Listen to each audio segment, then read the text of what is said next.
After 60, weakness does not show up all at once. It sneaks in when standing up, climbing stairs, and turning too fast. And the biggest mistake is waiting for pain before you start fixing it. If you want to stay healthy and independent as you age, hit that subscribe button right now. We share science-backed health tips like this every single day.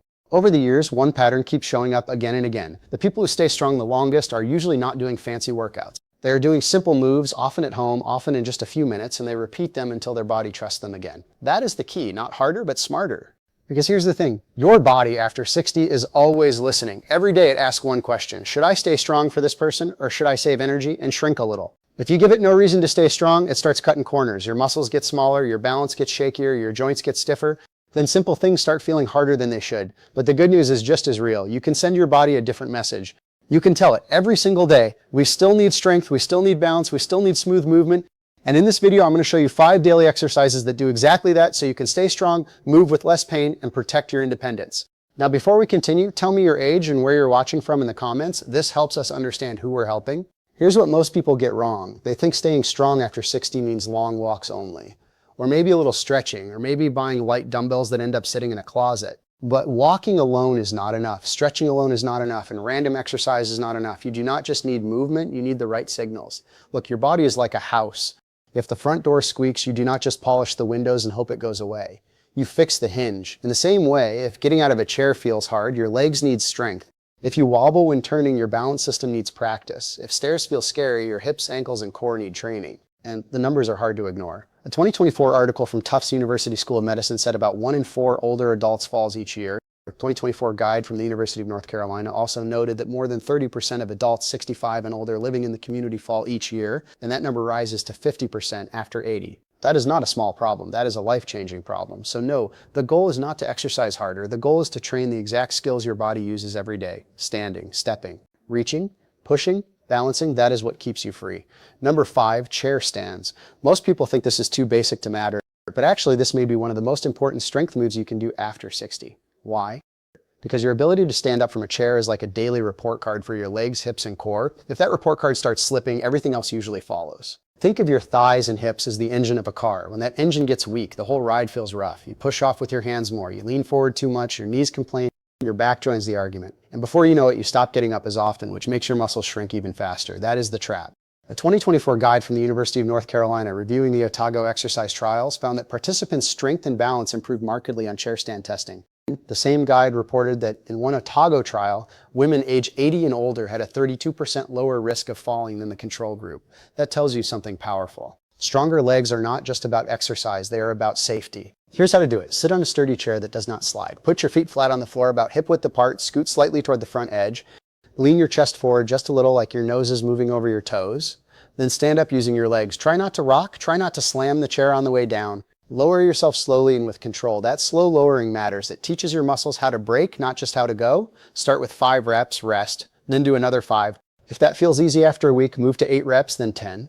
If you need to use your hands at first, that is fine. Use the armrests or place your hands on your thighs. Not perfect, but safe. Then little by little, use less help. If your knees ache, use a slightly higher chair or place a firm cushion on the seat. Do you see why this works? You are not training for a gym. You are training for real life. Getting off the toilet, standing from the couch, rising from the dinner table without that heavy grunt. And to support this move, feed your muscles something useful. A simple option is 1 cup of Greek yogurt after breakfast, or 3 eggs with lunch, or 3 ounces of chicken at dinner. Not junk fuel, but repair fuel. But wait until you see number 4. Number 4, heel raises. Most people ignore their calves. Big mistake. Your calf muscles are like a second heart for your lower body. Every time they contract, they help move blood back up your legs. They also help you push off when you walk, catch yourself when you sway, and climb stairs without feeling like your feet are glued to the floor. When calves get weak, your steps get shorter, your ankles get lazy, your balance becomes less reliable.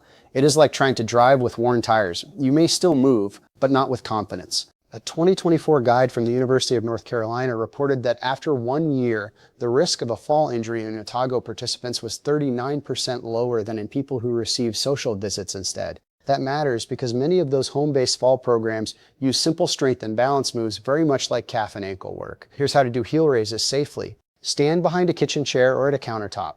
Place your fingertips on the surface for light support. Slowly lift your heels off the floor until you are on the balls of your feet. Pause for 1 second at the top, Then lower slowly for a count of 3. That slow lowering is where the magic often happens. It teaches control. Start with 8 reps, rest, do 8 more. If both legs feel easy, try putting a little more weight into one side, but only if you feel steady. Later you can progress to doing them with one hand support, then fingertip support, then no support if it is safe. If you have foot pain, do smaller lifts first. If you cramp, slow down and reduce the range. Quick question, have you noticed ankle weakness, foot fatigue, or feeling unsteady when you first stand up? Comment yes or no below. Now, because muscles need building blocks, pair this with real food. Try 1 banana with breakfast, a handful of nuts, or 1 cup of milk or fortified soy milk. Simple foods, easy foods. The goal is support, not perfection.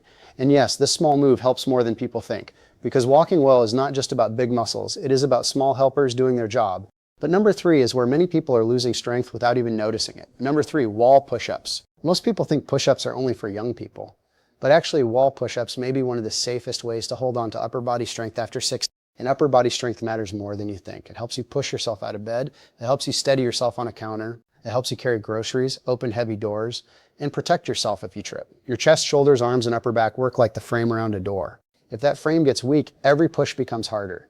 Then your posture rounds forward, your neck gets tight, your shoulders ache, and you start moving like someone much older than you are. A 2022 report from Harvard Health, based on a study of more than 115,000 adults ages 65 and older, found that when strength training at least twice a week was added to 2.5 hours of aerobic exercise, the risk of dying during the study period dropped by 30%. That is not a tiny benefit. That is a major signal that strength work belongs in your week. Here's how to do wall push-ups.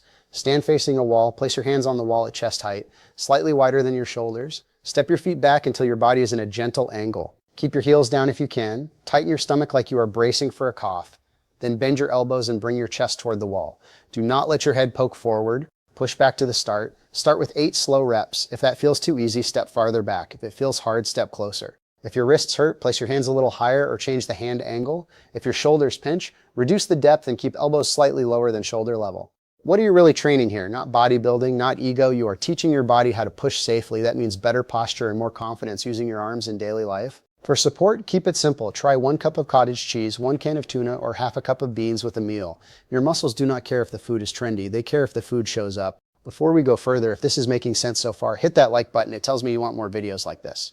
Now let's move to something many people skip because it looks too easy. Number 2, heel to toe walk. Most people think balance is something you either have or you do not. But actually balance is a skill. And like any skill, it gets rusty when you do not practice it. After 60, that rust can show up fast. You turn too quickly. You step onto uneven ground. You reach into a cabinet. Suddenly your body feels like it is guessing instead of knowing. Your balance system works like a team of traffic cops. Your eyes, inner ears, feet, ankles, and brain are all trying to direct movement at the same time. If they stop talking clearly, the signals get messy. That is when wobbling starts. A 2024 article from Tufts University School of Medicine highlighted a large study of nearly 8,000 older adults and found that balance and functional exercises reduce the rate of falls by 24%.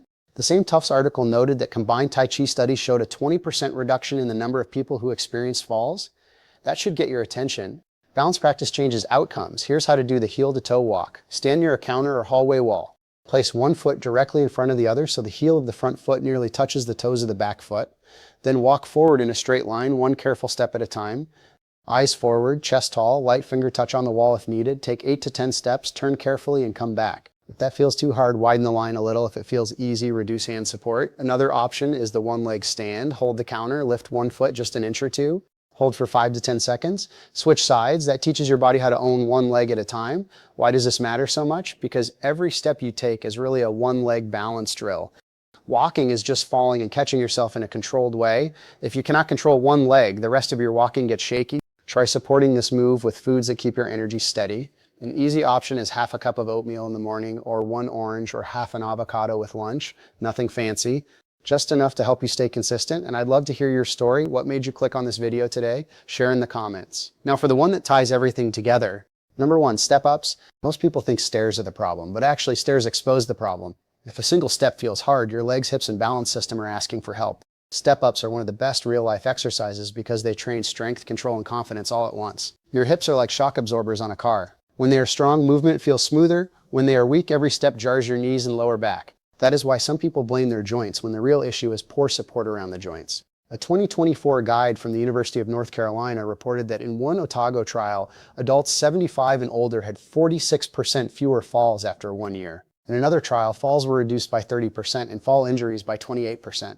That is the power of simple lower body strength and balance work done consistently. Here's how to do step-ups. Use the bottom stair in your home or a low-step platform. Hold the railing or a sturdy counter nearby. Place your whole foot on the step. Lean slightly forward. Press through the front heel and stand up onto the step. Then step back down slowly. Do all reps on one side first, then switch. Start with 5 reps each leg. If that is too much, do marching in place instead. Lift one knee, then the other while holding the counter. If the step feels high, use a lower surface. If your knee hurts going down, slow the lowering and keep the range smaller. Control first, height later. And here's something important. Step-ups are not just about stairs. They train you for curbs, porches, sidewalks, and quick changes in direction. They rebuild trust, and once you trust your legs again, you move more. When you move more, you usually hurt less. Not because pain magically disappears, but because stiff joints often hate stillness more than gentle movement. For support, think simple dinner plate. Try 3 ounces of salmon, half a cup of beans, or 1 cup of plain yogurt during the day. You are giving your body bricks so it can keep rebuilding. Now let's pump the brakes for a second. I'm not saying this to scare you, but not every exercise fits every body on every day. If you get sharp pain, chest pressure, sudden dizziness, new shortness of breath, or a racing heartbeat that feels wrong, stop and call your doctor. If one leg swells suddenly, if you feel faint, or if your balance changes overnight, do not push through that. If you have severe arthritis, a recent joint replacement, osteoporosis, meaning bones that break more easily, or nerve damage in your feet from diabetes, you may need modifications. If you take sleep medicines, strong pain pills, or blood pressure medicine that makes you dizzy when standing, be extra careful with balance work. Start near a counter, use support, move slower than you think you need to. And if you have been falling already or grabbing furniture to get around, that is your sign to bring in a professional. A physical therapist can watch how you move and adjust these exercises to your body. That is not weakness, that is wisdom. So you're convinced, but thinking, how do I actually do this? Start smaller than your ego wants. Bigger is not better. Repeatable is better. Here is an easy daily routine. In the morning, do 5 chair stands and 8 heel raises while the coffee is brewing. In the afternoon, do 8 wall push-ups against the kitchen wall. In the evening, do 10 heel-to-toe steps near the counter and 5 step-ups or 20 seconds of marching in place. That is it. You can finish in under 10 minutes. If that still feels like too much, cut it in half. Do just 1 set. Do every other exercise today and the rest tomorrow. If you are on a budget, use a sturdy chair, a wall, a bottom stair, and your own body weight. No gym, no machines, no special shoes required to begin. The trick is to attach the habit to something you already do. After brushing your teeth, do heel raises. After lunch, do wall push-ups. Before dinner, do chair stands. Your body loves routines. Make the exercises part of normal life, not a special event. Look, there's a lot of noise out there. People will tell you to buy this gadget, follow that trend, or copy workouts made for people half your age, but you do not need more noise. You need simple moves that train the skills your body uses every single day. You don't need to overthink this. You do not need perfect form on day 1. You do not need an hour. Start with just chair stands and heel raises if that is all you can manage. Then build from there and pay attention to your body. Your body will tell you if it's working. Standing up feels easier. Your first steps feel steadier. Stairs feel less annoying. You catch yourself sooner. You trust yourself more. Those are big wins. If this helped you, hit that like button. And if you want more videos like this, make sure you're subscribed because we post new health tips every single day. Stay healthy, stay strong.